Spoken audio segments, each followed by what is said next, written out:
सो अब देखो, जो हम नेक्स्ट टॉपिक डिस्कस करेंगे वो आपका आता है electromagnetic radiation. Electromagnetic radiation heading डाल दो आप सभी। Electromagnetic radiation.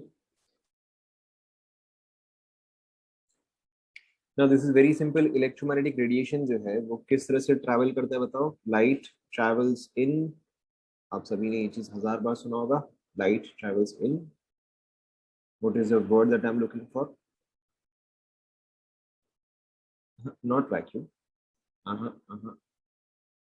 अच्छा चलो, लाइट किस फॉर्म में ट्रैवल करता है? नो, अच्छा लाइट किस फॉर्म में ट्रैवल करता है?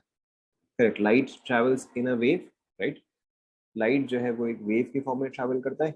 और एक वेव क्या होता है? A wave is anything like this. जैसा नो, मतलब this is just one pattern of a wave. इसके अलावा ऑब्वियसली बहुत सारे वेव पैटर्न्स जो है वो पॉसिबल है। ओके ना, अब देखो हर एक वेव का क्या क्या कैरेक्टरिस्टिक होता है, यहाँ पे ध्यान दो। हर एक वेव का क्या क्या कैरेक्टरिस्टिक होता है। सबसे पहला जो है that is let's say wavelength. Wavelength को हम किस चीज से रिप्रेजेंट करते हैं बताओ?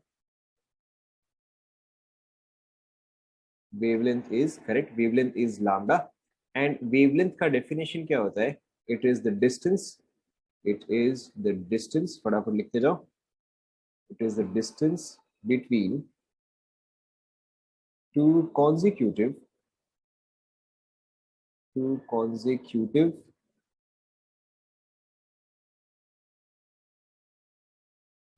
two consecutive crests or two consecutive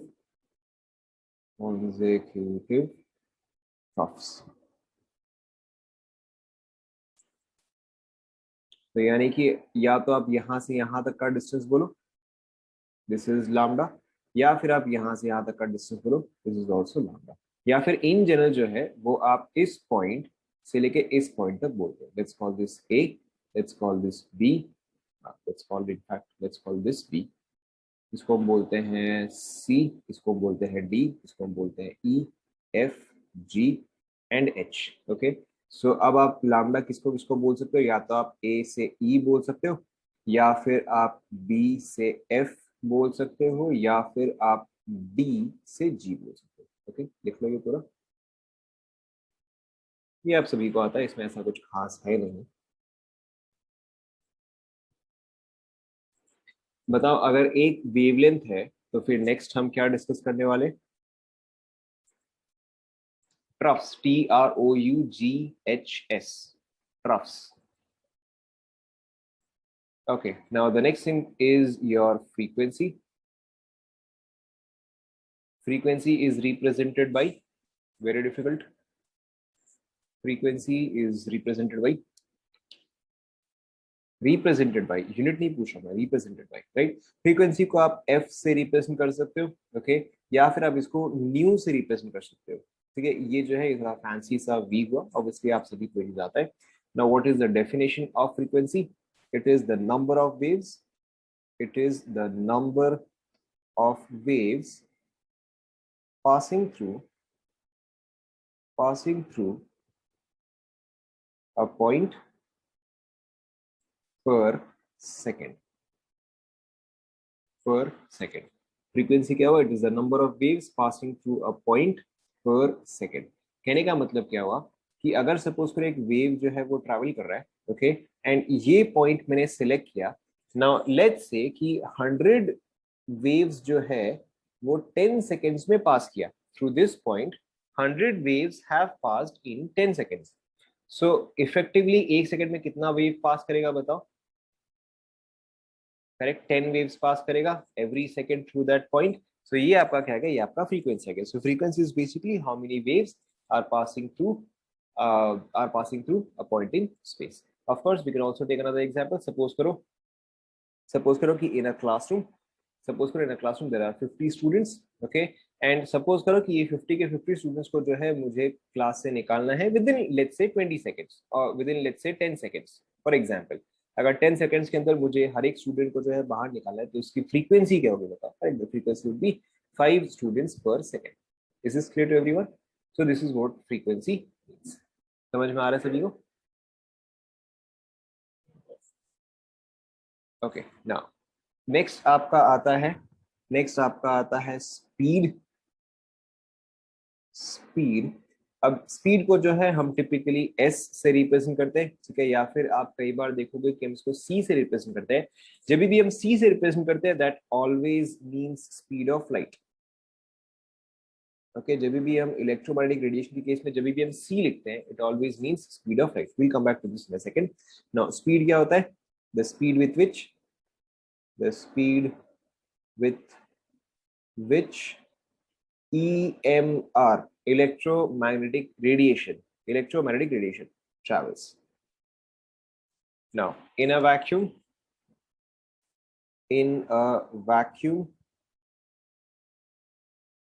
EMR travels at the speed of light,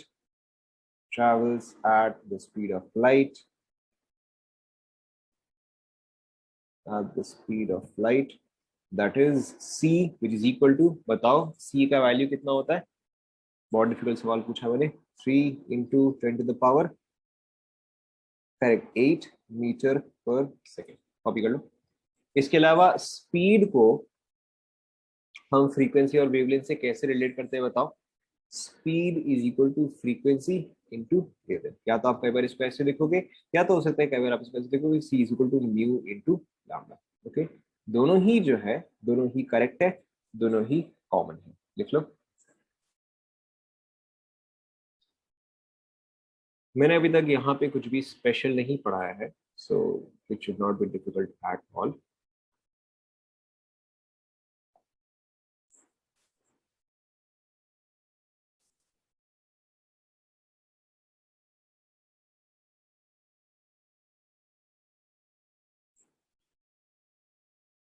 क्या? C is equal to F into lambda. C is equal to F into lambda.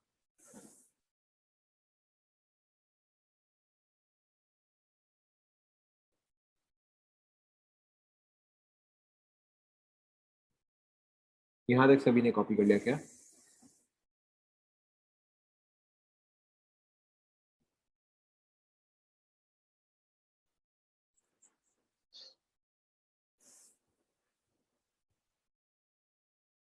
The next part is your amplitude.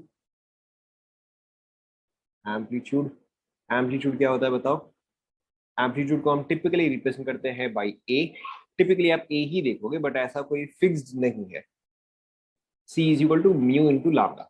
Mu lambda, frequency को जो है हम mu से भी represent करते हैं, इसलिए mu into lambda. Now amplitude जो है उसको टिपिकली हम ए से रिप्रेजेंट करते हैं। Again this is not necessary, but हम जनरली इसको ए से ही रिप्रेजेंट करते हैं। नाउ व्हाट इज एम्पलीट्यूड बताओ? Correct, it is the maximum displacement, the maximum displacement of a point from its mean position,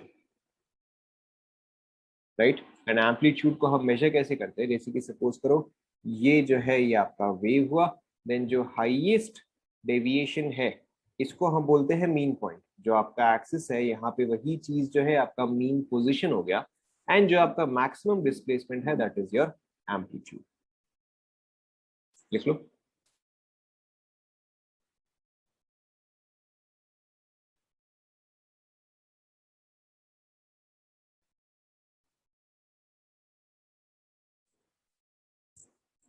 लिख लिया सभी ने?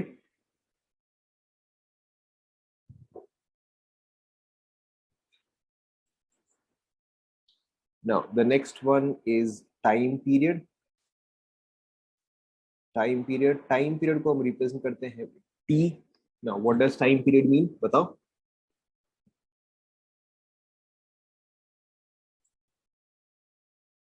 Mean position is average position. Mean position is ये वाला हुआ, जो इसका एक्सिस हुआ, जो जीरो हुआ उसको मीन पोजीशन बोलते हैं।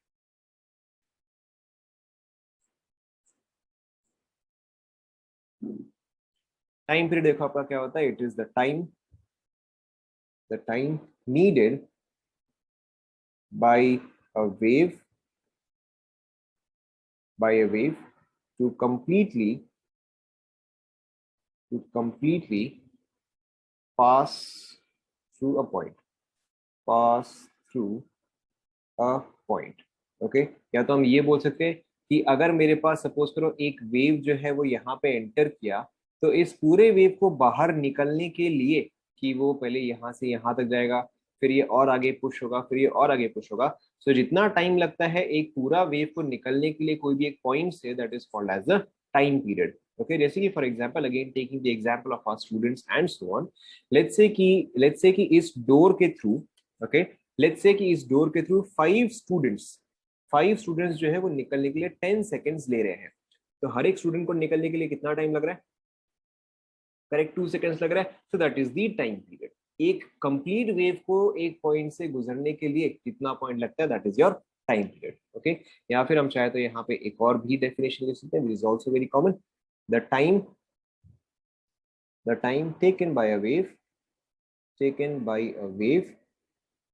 to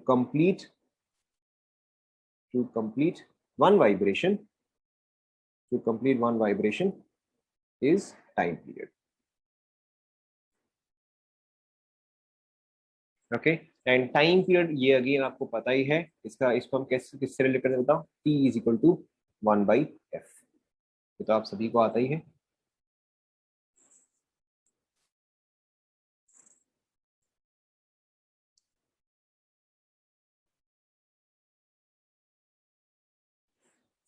done.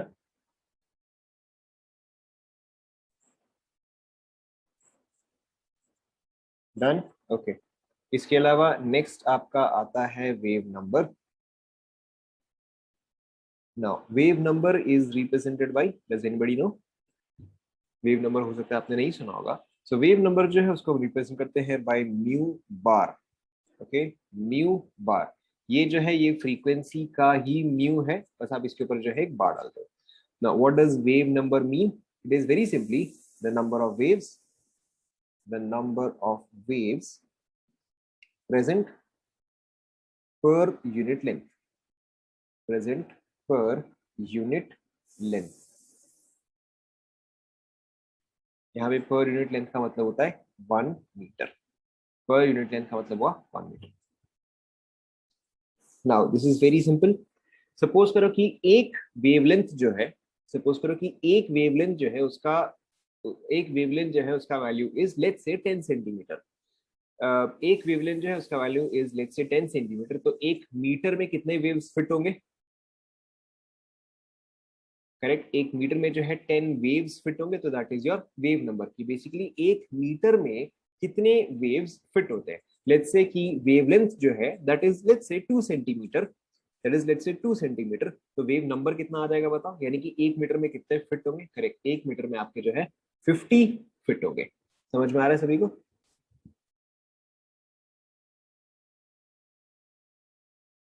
Is everybody clear? सो ये आपका देखो क्या आ जाता है, very simply wave number is equal to 1/λ। Yes, 1 metre is taken as constant. Per unit length हमेशा आप एसआई यूनिट में लेते हो। हम जितने भी केसेस डिस्कस करते हैं सब कुछ एसआई यूनिट में होता है, और एसआई यूनिट ऑफ लेंथ क्या हुआ? मीटर हुआ, तो आप हमेशा 1 मीटर लोगे। सो वेव नंबर इज 1/λ। क्या नहीं समझ में आया? आप ऐसे समझो, अगर एक वेवलेंथ जो है वो 5 सेंटीमीटर का है, तो 1 मीटर में आप कितना फिट कर सकते हो? एक वेवलेंथ 5 सेंटीमीटर का है तो 1 मीटर में कितना फिट होगा? ऑब्वियसली 20 फिट होगा, राइट? Clear to everyone?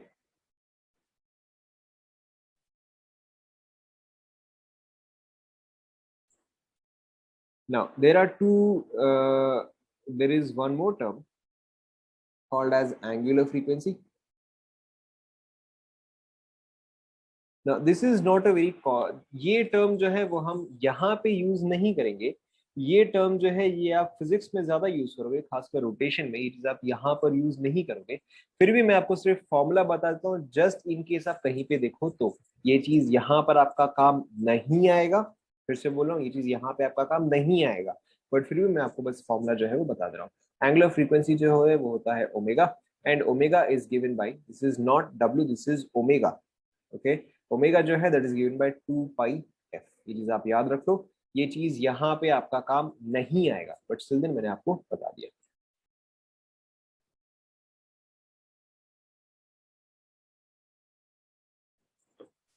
कि इन केस आप कहीं पे क्वेश्चन देख लो तो आपको फिर भी समझ में आ जाए।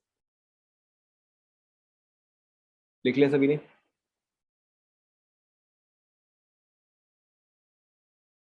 Okay, now so let's do a couple of very simple questions. Let's do a couple of very simple questions now. First वाला एग्जाम्पल है, फर्स्ट वाला मैं करूंगा, आप ध्यान देते जाओ। नाउ चलो एक काम करते हैं, हम उसके पहले सबका यूनिट भी लिख लेते हैं। Let's write the unit for all of those. Angular frequency का डेफिनेशन आपको नहीं चाहिए, लाइक आई सेड ये आपका यहाँ पे काम नहीं आएगा, मैंने बस आपको फॉर्मूला बता दिया। इन केस आप कहीं पे क्वेश्चन में देख लो तो, बट आपका ये भी काम नहीं आएगा। Now let's write the unit for all of these. देखो ध्यान दो, वेवलेंथ, वेवलेंथ का यूनिट क्या आएगा बताओ? यूनिट क्या आएगा? करेक्ट, मीटर आएगा, ध्यान में रखो बस। ओके, फ्रीक्वेंसी का यूनिट क्या आएगा बताओ? फ्रीक्वेंसी का यूनिट क्या आएगा?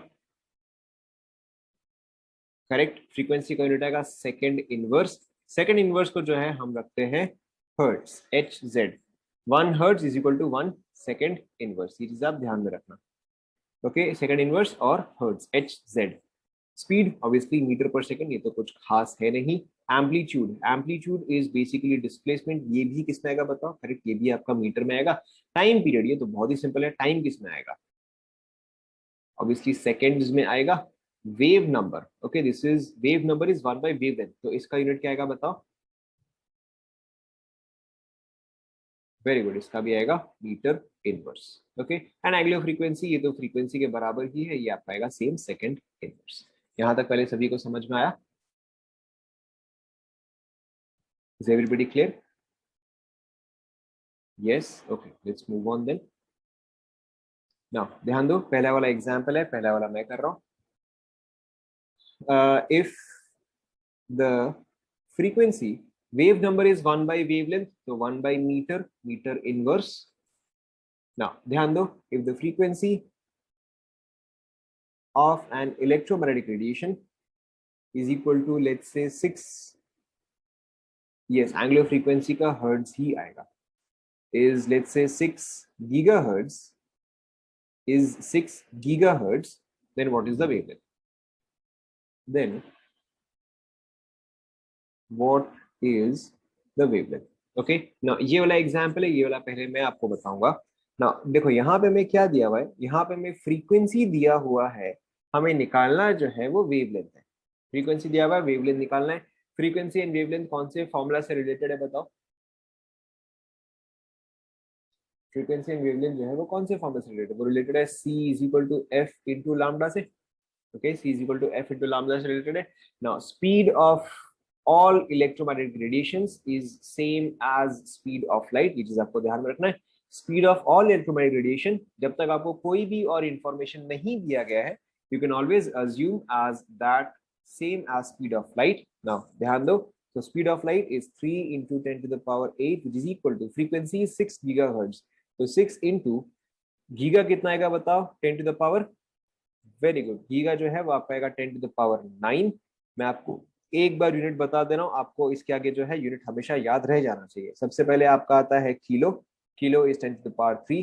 फिर आपका आता है capital M, capital M is mega, mega is 10 to the power 6।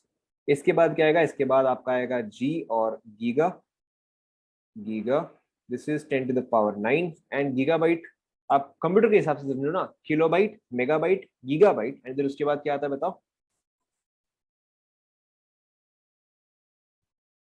Correct, उसके बाद टेराबाइट आएगा, तो इसके आगे जो है टी आता है, दैट इज टेरा। तो ये आपका जो है this is 10 to the power 12। So this makes it very easy to remember. आप कंप्यूटर के टर्म से समझो, kilobyte, megabyte, gigabyte, terabyte, petabyte etcetera and so on. Okay, now and इसके ऑपोजिट डायरेक्शन में क्या रहता है? सबसे पहले ध्यान दो, सबसे पहले small M is milli, that is 10 to the power -3। Milli के नीचे क्या आएगा बताओ? करेक्ट, इसके नीचे आता है mu, that is your micro, ये आप पाएगा 10 to the power -6। उसके अलावा फिर आता है एन, दैट इज नैनो, ये कितना आएगा बताओ? करेक्ट, ये आप पाएगा 10 to the power -9। ये मैंने आपको एक बार बता दिया, अब मैं दोबारा और कभी नहीं बताऊंगा, आप लोग इस चीज को नोट कर लो।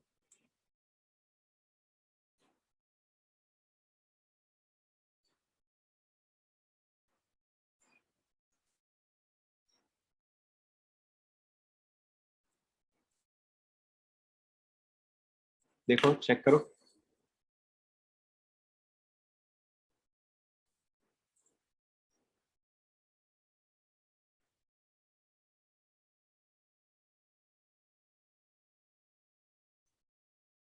इसमें एक और यूनिट खाली मैंने अभी तक नहीं बताया।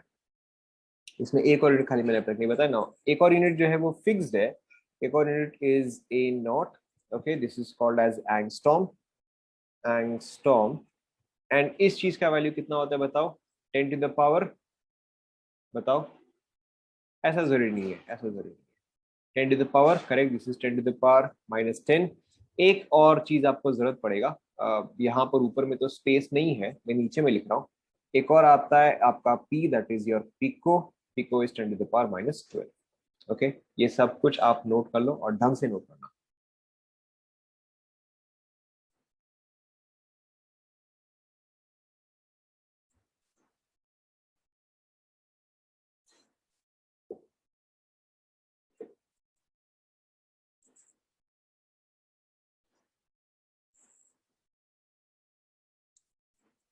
नोट कर लिया सभी ने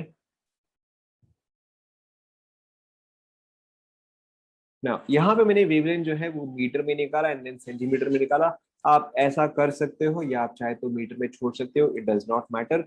टिपिकली टिपिकली आप आंसर जो है उसको आप इस तरह से डेसिमल में नहीं रखते हो। ओके, टिपिकली आपका आंसर जो है, try to keep it between 1 से लेके 10 and then whatever appropriate unit is required. मतलब this is in general, this is not key, this is not a hard and fast rule कि आपको ऐसे ही करना है। Always try to give a good value. Okay, always try to give a good value, मतलब कि number दिखने में जो है अच्छा होना चाहिए। सेंस आपको समझ में आ रहा है? Let's take one more. ये वाला सभी ने कंप्लीट कर लिया? यूनिट सभी ने लिख लिया? यूनिट लिख लिया? Okay, let's take another example.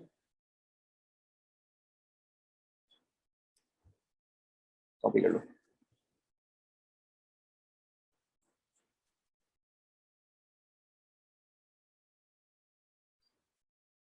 कर लिया सभी ने copy?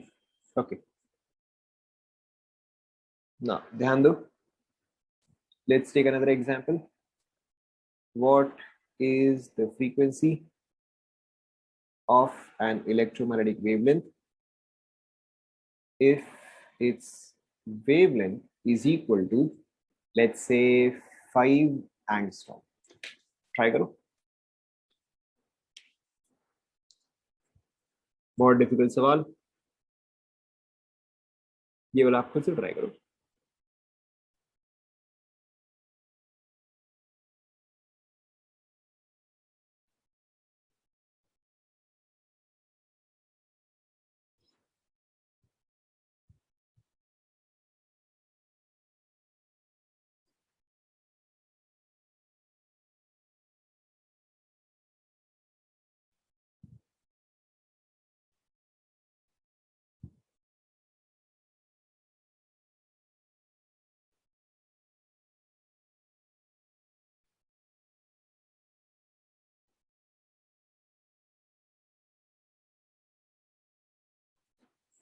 So we have one answer, 6 into 10 to the power 17। Obviously इसका यूनिट क्या आएगा बताओ? Correct, hertz. Anybody else? Any other answer?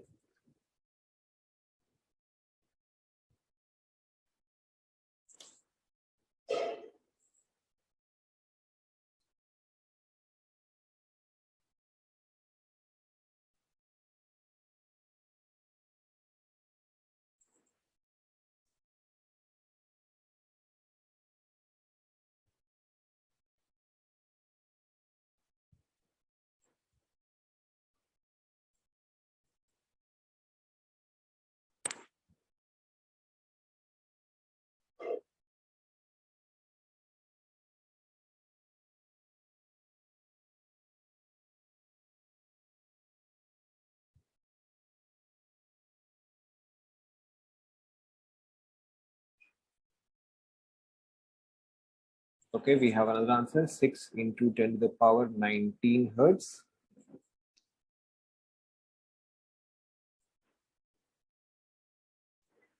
Check करें।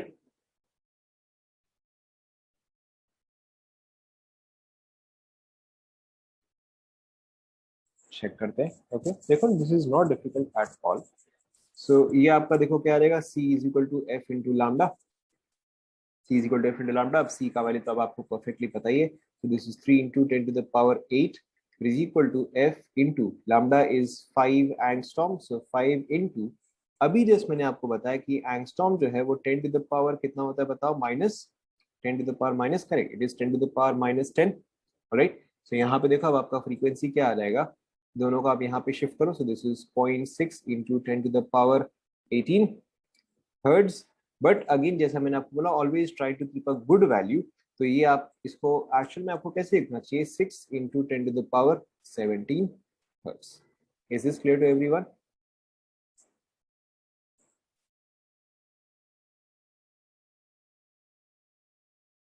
कंप्लीट हो गया ये सभी का?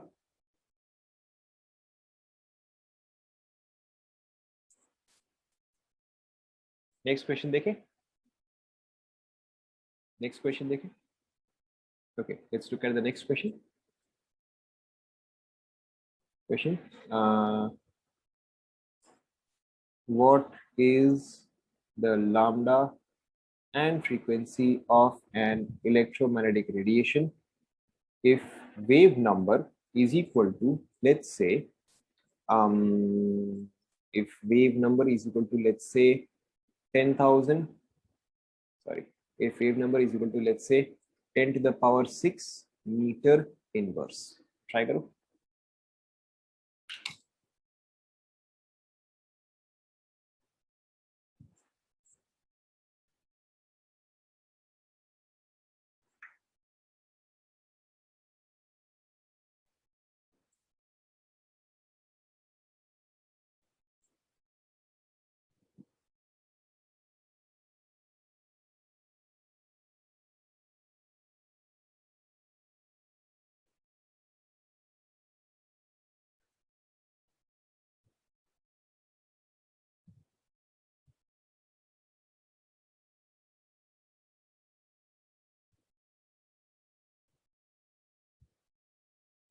हो गया क्या?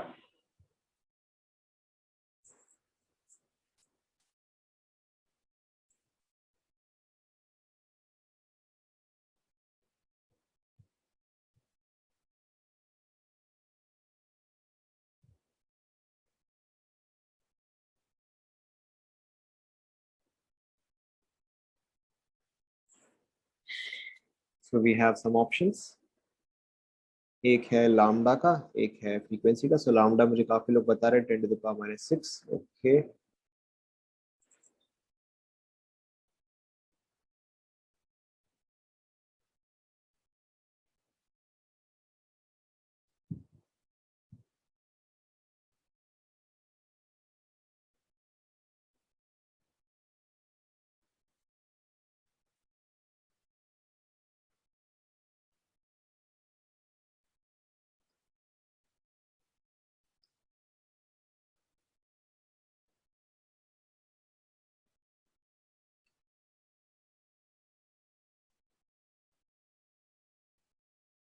साइन का आप लोग ऑब्वियसली ध्यान रखो,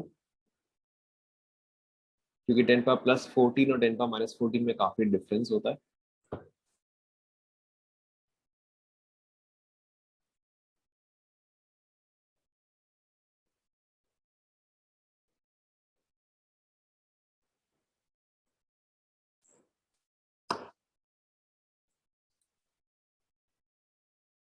चेक करें, हो गया?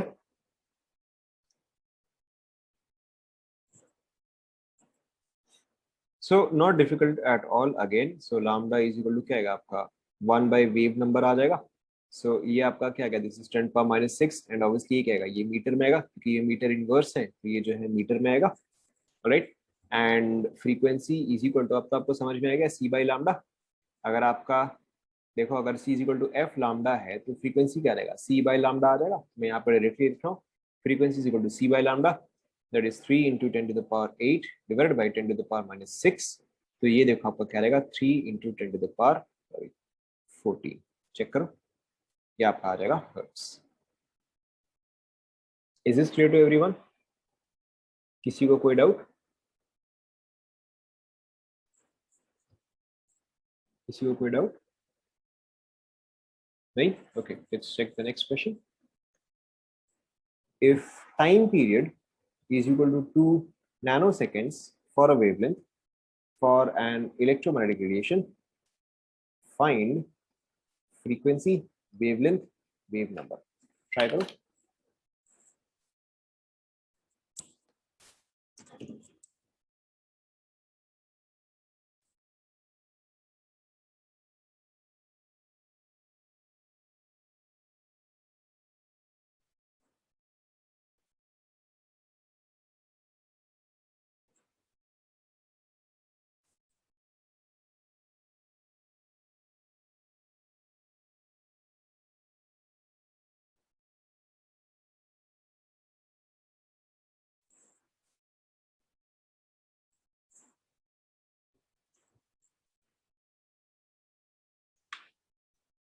सारे आंसर्स निकाल के एक साथ बताओ, एक एक करके नहीं, सारे आंसर्स निकाल के एक साथ बताओ.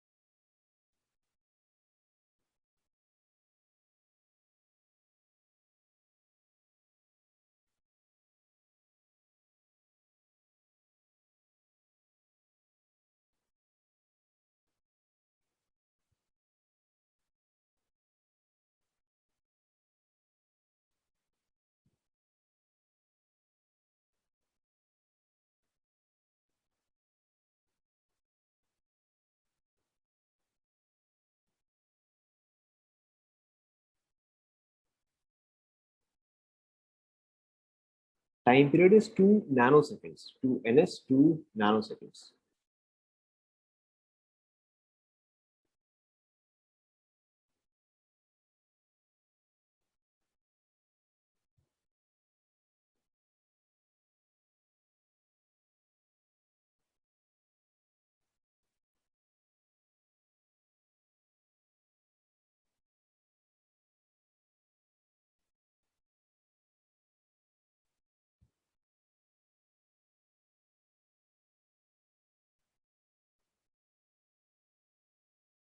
खुद से सोचो आप.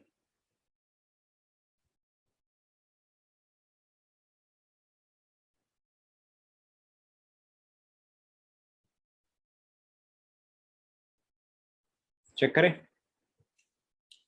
सफिशिएंट टाइम हो गया.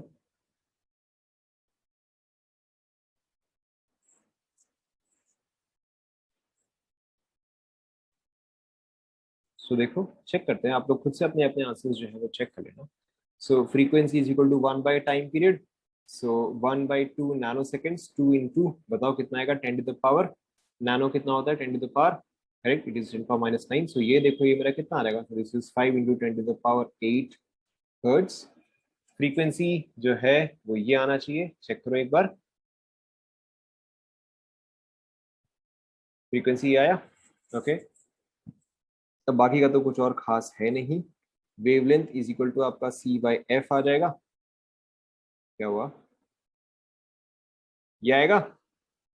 फ्रीक्वेंसी जो है वो आपका क्या रहेगा, 3 into 10 to the power 8 by 5 into 10 to the power 8 which is 0.6 metres. 0.6 metres. And wave number which is 1 by wavelength, ये आपका आ जाएगा 1 by 0.6 metres. That is 1.66 and so on metre inverse. Check करो. How many of you got it right? Okay, पहला गलत, दूसरा भी गलत, तीसरा सही, और क्या किया इसने कैलकुलेशन, ये वाला सही. आप लोग कैलकुलेशन आप लोग को करना नहीं आता है क्या? Most of you have written this as 5 into 10 power 9. Most of you have written this as 5 into 10 to the power 9. पहली बात तो this is basic maths. क्या चीज, वेवलेंथ जो है वो आपका 0.6 आएगा. वेवलेंथ 0.6 काफी लोगों ने लिखा, बट फिर लोगों ने फिर वेव नंबर गलत कर दिया है. चेक करो, ये आंसर्स आने चाहिए। ऑब्वियसली एक बार मेरा कैलकुलेशन भी चेक कर लो, but I think these are correct. Is this clear to everyone? Let's try one more. Copy कर लिया सभी ने? कॉपी कर लिया सभी ने? Let's try one more. Wave number, let's take frequency is equal to 12 gigahertz. Okay, frequency is equal to 12 gigahertz. Find time, find wavelength, find wave number. निकालो।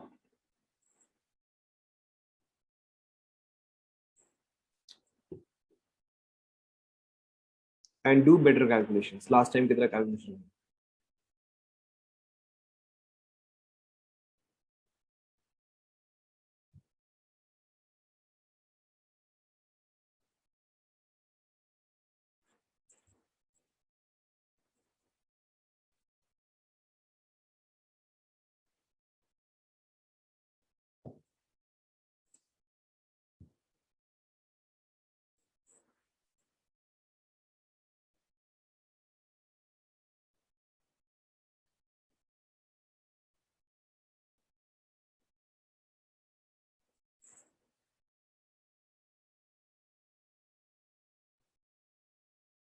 हो गया?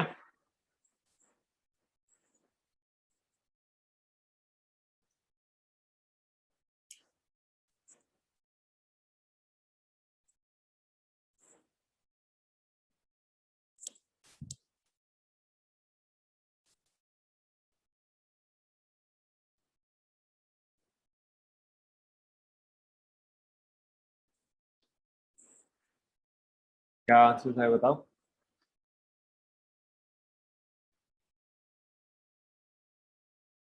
क्या क्या आंसर है बताओ?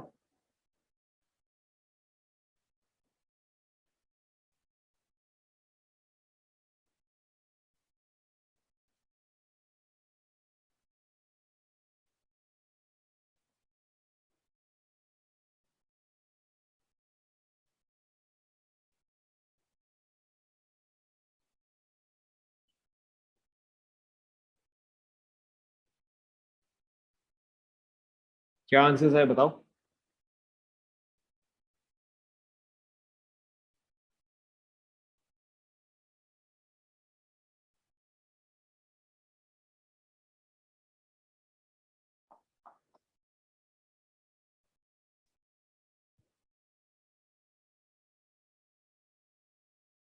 Okay, so I have one answer. 8 into 10 to the power minus 11. Okay. 8 into 10 to the minus 11. 2.5 into 10 to the power 20. Okay, 2.5 into 10 to the power 20. Okay.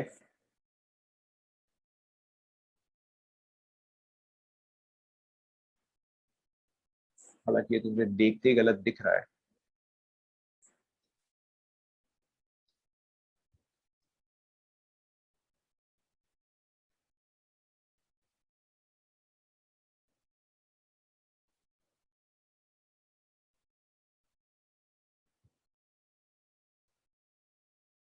चलो check करो, देखो मैं यहाँ पे डायरेक्टली कर रहा हूँ, देखो आप लोग चेक करो। So time period is 1 by frequency, that is 1 by 12 into gigahertz is 10 to the power 9 hertz. तो देखो यहाँ पे आपका टाइम पीरियड कितना आ जाएगा? 8.33 into 10 to the power minus 10, नहीं minus 11, 10 to the power minus 11 second. देखो चेक करो ये आया क्या? फिर देखो आपका wavelength, wavelength is equal to C by frequency, that is 3 into 10 to the power 8 divided by 12 into 10 to the power 9। ये आपका कितना आएगा? 0.25 into 10 to the power minus 1। But obviously आप इसको इस चीज से नहीं लिखोगे, you can write this as, you can, one second, 1 by 4.25.025. I can write this as 2.5 centimeter. Okay, I can write this as 2.5 centimeter. क्या चीज, एक सेकंड रुको. And then you have wave number.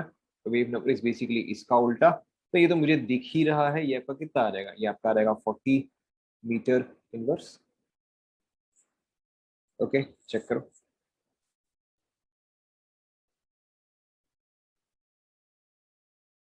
Is that clear to everyone? How many of you got 2 correct? How many of you got 2 correct?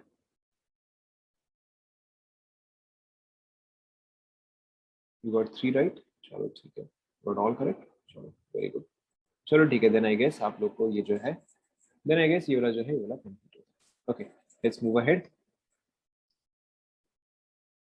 Time period as, नहीं गलत हो जाएगा ना. आप ये कैसे लिखोगे बताओ?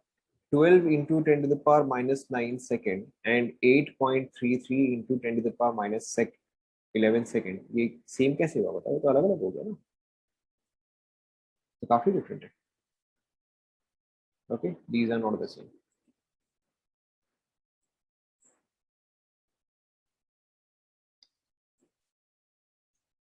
Next देखो.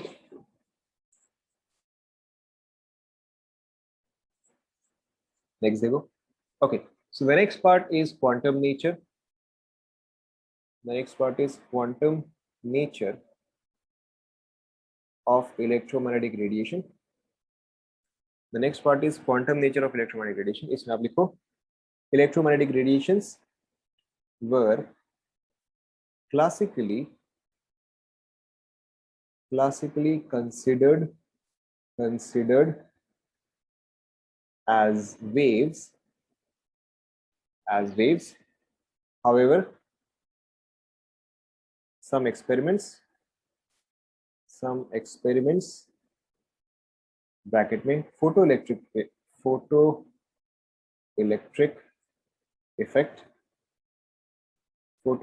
effect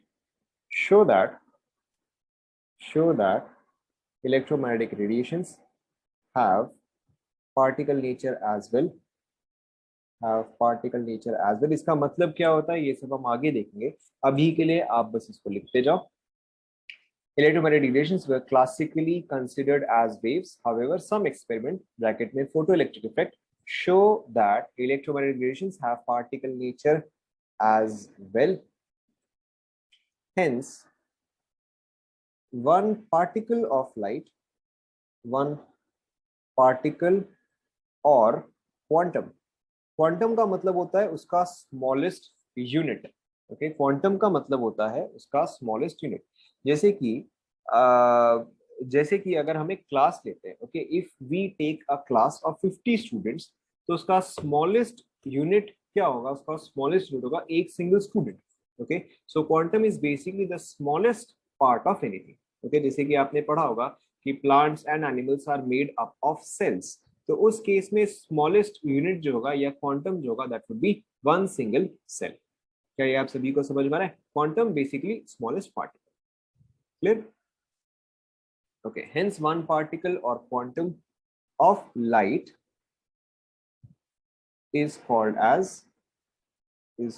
एज ये चलो हेंस हम हटा देते हैं. One particle or quantum of light is called as photon. So photon basically क्या होता है? Photon is a unit of light और photon is the smallest piece of a light. जैसे कि अगर आप सपोज करो, अगर आपके पास लेट्स से वाटर है. Okay, let's say you have a glass of water. Now water का अब स्मॉलेस्ट यूनिट क्या होगा? अगर आप उस ग्लास ऑफ वाटर को half and then half and then half and then half आप कंटिन्यू करते रहोगे, तो आपके पास लास्ट में इनडिविजिबल पीस जो बचेगा वो क्या होगा? वो होगा one molecule of water. Correct, that will be one molecule of water. So यहां पर भी एग्जैक्टली वही है कि क्वांटम जो है या फोटोन जो है that is basically the smallest piece of light. Is this clear? So photon जो है that is basically the smallest piece of light. Note कर लो यहां तक पहले.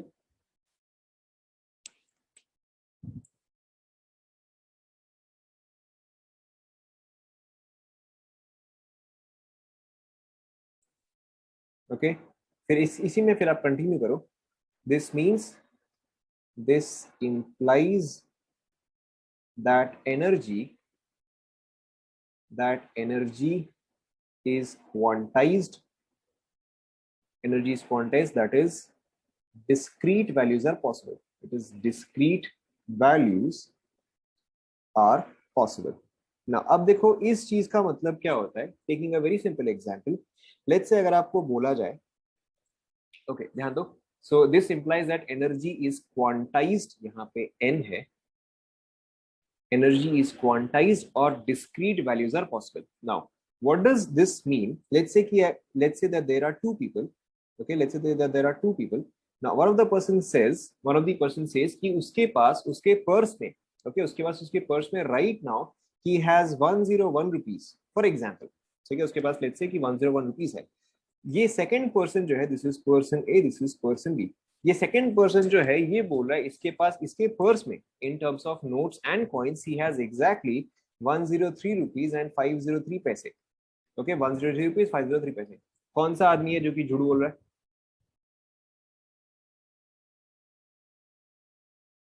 ठीक है, एंड आपको ऐसा क्यों लगता है कि बी है जो कि झूठ बोल रहा है, और why is B not saying the correct thing? Correct, because this value is simply not possible. Okay, because this value is simply not possible. आज के दिन में जो आपका लोएस्ट करेंसी पॉसिबल है, आज के दिन में जो आपका लोएस्ट करेंसी पॉसिबल है वो क्या है बताओ? करेक्ट, दैट इज 1 रुपी. अगर आप अपने पर्स में कुछ भी पैसे लेके जा रहे हो तो मिनिमम कितना हो सकता है? 1 हो सकता है, राइट? उससे कम तो पॉसिबल ही नहीं है. ऑब्वियसली पैसे जो है वो अकाउंट में हो सकते हैं, but the point is in your purse the minimum that you can have is 1 rupee. And आपके पर्स में कितना भी हो, एंड आपके पर्स में कितना भी हो, कुछ भी हो, that will always be a multiple of 1 rupee, isn't it? अगर 1 रुपी जो है वो लोएस्ट पॉसिबल अमाउंट है तो ऑब्वियसली आपके पास 50 हो सकता है, आपके पास 75 हो सकता है, आपके पास 137 हो सकता है.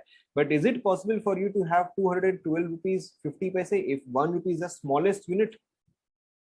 ऑब्वियसली ये चीज जो है वो पॉसिबल नहीं है. So this is the meaning of quantization. Quantization का मतलब क्या होता है कि कुछ वैल्यूज जो है वो पॉसिबल है, बट बाकी के वैल्यूज जो है वो पॉसिबल नहीं है. क्या ये आप सभी को समझ में आ रहा है? Let's say that the quantization, okay, let's say that the quantization is squares. Okay, let's say that the quantization is squares. तो अगर मैं बोलूं 1, 4, 9, 16, 18, 25, 36, इसमें से कौन सा वैल्यू है जो कि फिट नहीं कर रहा है बताओ?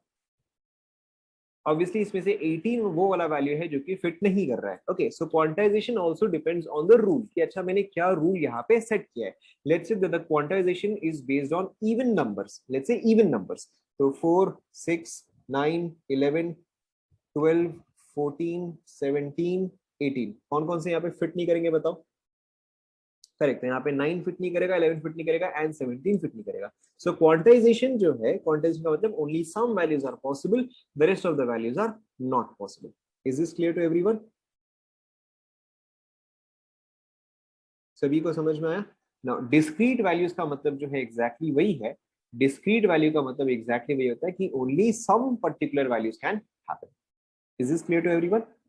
Obviously will take more examples, but यहां तक समझ में आया?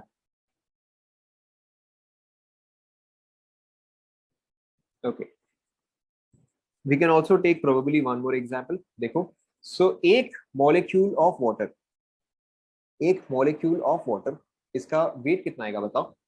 One molecule of water has the mass of 18 AMU. Okay, तो सपोज करो मेरे पास एक ग्लास ऑफ वाटर है. ओके, या सपोज करो मेरे पास x number of water molecules है.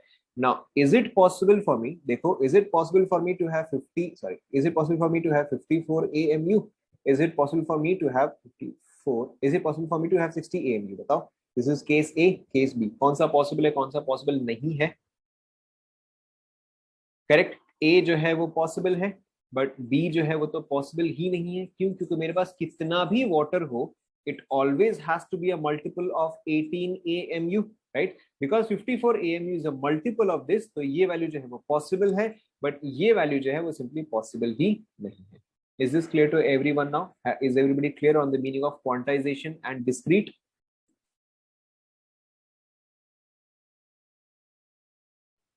Clear? Okay. So now we'll move ahead. So this implies that energy is quantized, that is discrete values are possible. Now यहां तक सभी ने कॉपी कर लिया था ना? ओके, कंटिन्यू करते हैं. Energy of electromagnetic radiation is given by E. This here is energy and ये मेरा E लिखने का तरीका आप चाहे तो इसको ऐसे भी लिख सकते हो. This is simply my method of writing E. आप इसको ऐसे भी लिख सकते हो. Now energy is equal to H mu. Okay, यहाँ पे H जो है that is your Planck's constant. H is your Planck's constant, mu is your frequency. हाँ, mu nu कुछ भी बोलो. E is energy. Okay, now one more thing. Planck's constant का जो वैल्यू होता है that is, everybody pay attention, 6.626 into 10 to the power minus 34 joule second. Joule into second. Okay, देख लो.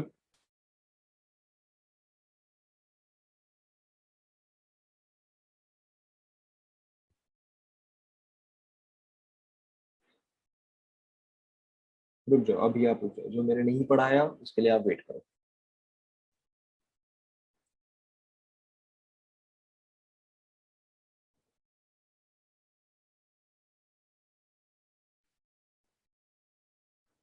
इसके ऊपर और कुछ है नहीं.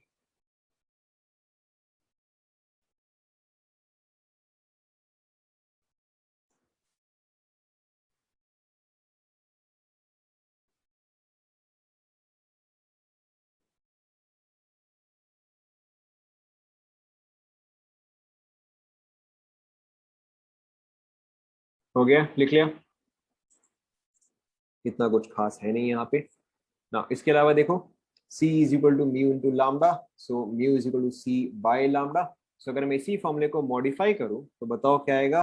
E is equal to H C by lambda. या फिर अगर मैं फर्दर इस चीज को मॉडिफाई करूं 1 बाई लामडा, बताओ क्या होता है? 1 बाई लामडा इज, जल्दी जल्दी, 1 by lambda is wave number. Correct, 1 by lambda is wave number.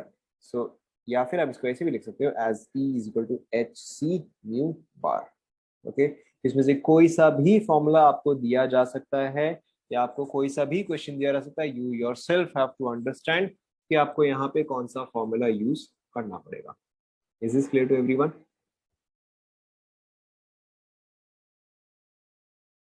Note कर लिया सभी ने? Let's take a very simple example. Let's take a very simple example. Find the energy of a photon hc by lambda. E is equal to hc by lambda. आपने mu को जो है c by lambda से replace किया है. Find the energy of a photon that has a frequency is equal to, let's say for example 12 gigahertz. Try करो, not difficult at all. ये वाला आप खुद से ट्राई करो.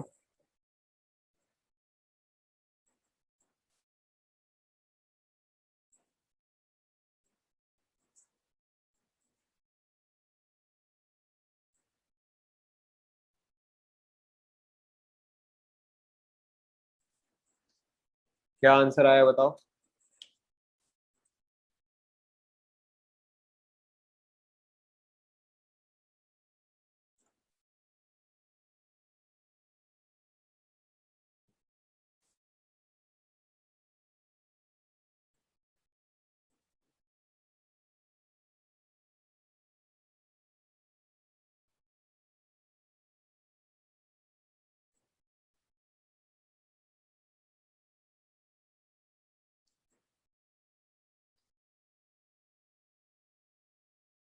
देखो, very simple. E is equal to H mu. आपका H जो है that is 6.626 into 10 to the power minus 34 into mu is your 12 into 10 to the power. बताओ गीगा हर्ट्ज से तो कितना आना चाहिए? 10 to the power correct, it should be 9। So यहाँ पे देखो आपका वैल्यू क्या रहेगा, 6.6 into 12, 72.72, 79.2 into 10 to the power -25 joule. Obviously ये मैंने अप्रोक्सीमेशन किया है, आप चाहे तो इसका आंसर जो है 8 into 10 to the power -24 joule लिख सकते हैं। ओके, चेक कर लो एक बार,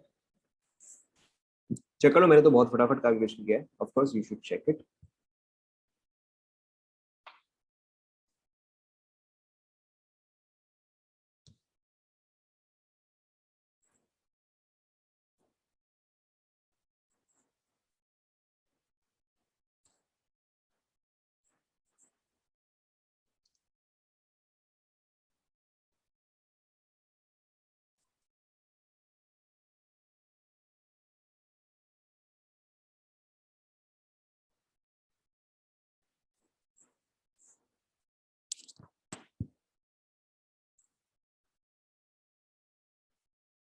चेक कर लो, समझ में आया सभी को? Let's try one more. Okay, let's try one more.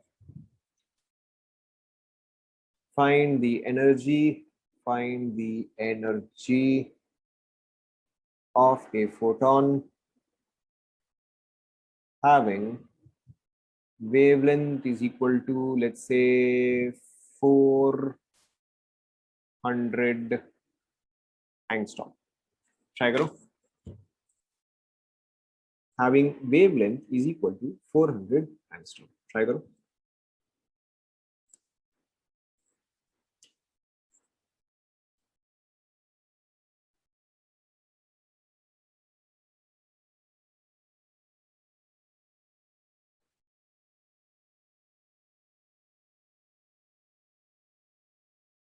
So I have one answer, 3.1 joule. Okay, देखते हैं।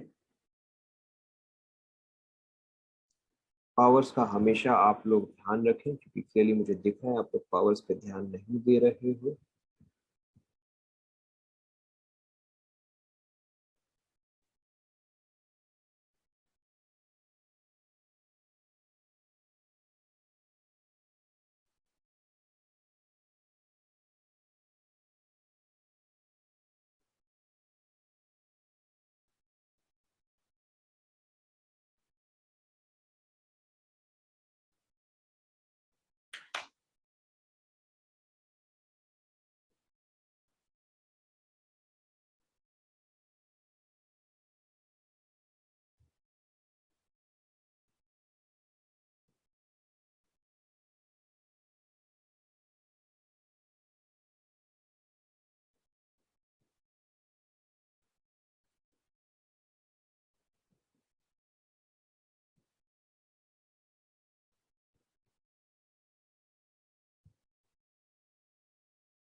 I have another answer, 4.5 into 10 to the power -21, 2 into 10 to the power -18, and last वाला ऑप्शन आप सभी को पता है, is none।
Let's check, so not something difficult at all.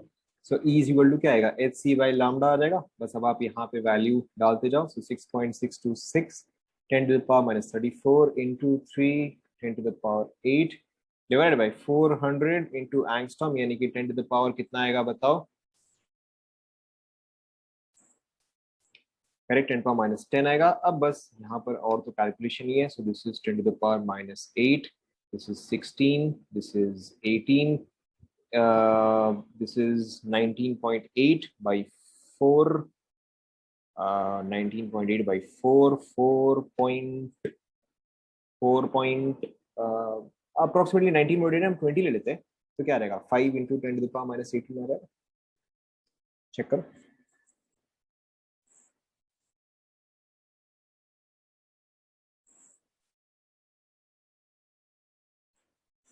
Check करो, is this clear?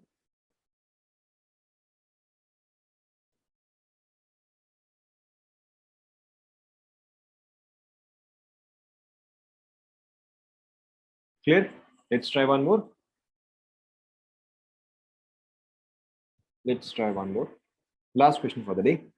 Question: what is the wavelength of photon having energy is equal to let's say 4 into 10 to the power minus 18 joules. Try karo. Last question for the day.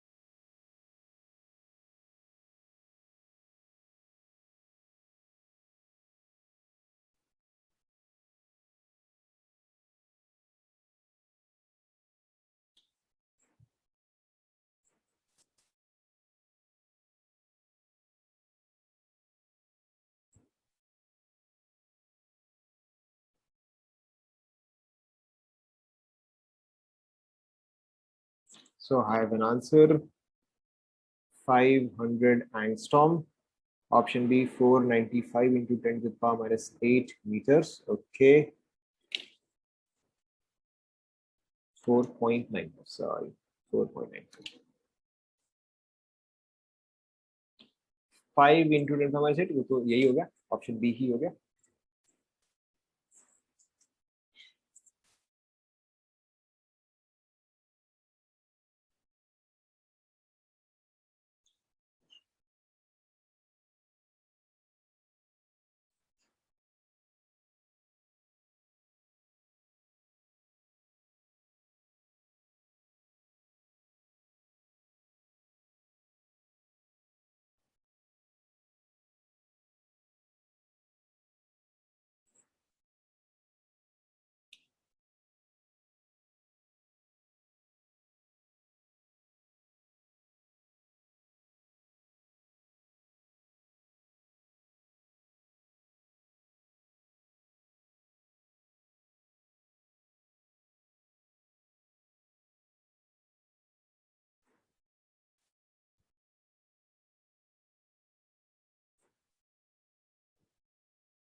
Check करें, not difficult at all. So E is equal to hc by lambda. Lambda is equal to hc by E. बस अब आप यहाँ पे value डालते जाओ। So 6.626 10 to the power minus 34 into 3 into 10 to the power 8 divided by 4 into 10 to the, same हो गया क्या ये? अरे ये तो सेम हो गया, अरे ये तो सेम हो गया, चलो कोई बात नहीं। 4 into 10 to the power minus 18, सो ये आपका आएगा 26 और ये आपका आएगा 8। तो अब तो आपका ये वही हो गया 5 into 10 to the power minus 8, 5 into 10 to the power minus 8 meters। आप चाहे तो इसको 500 एंगस्ट्रॉम लिख सकते हो, ठीक है, चाहे तो आप इसको ये लिख सकते हो। Both of these are correct. देखो समझ में आया?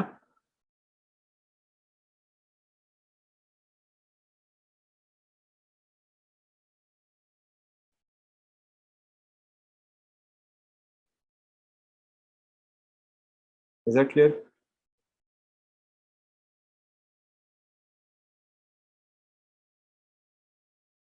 ओके, देन आज के लिए इतना ही। Revise up to here, we will continue from here.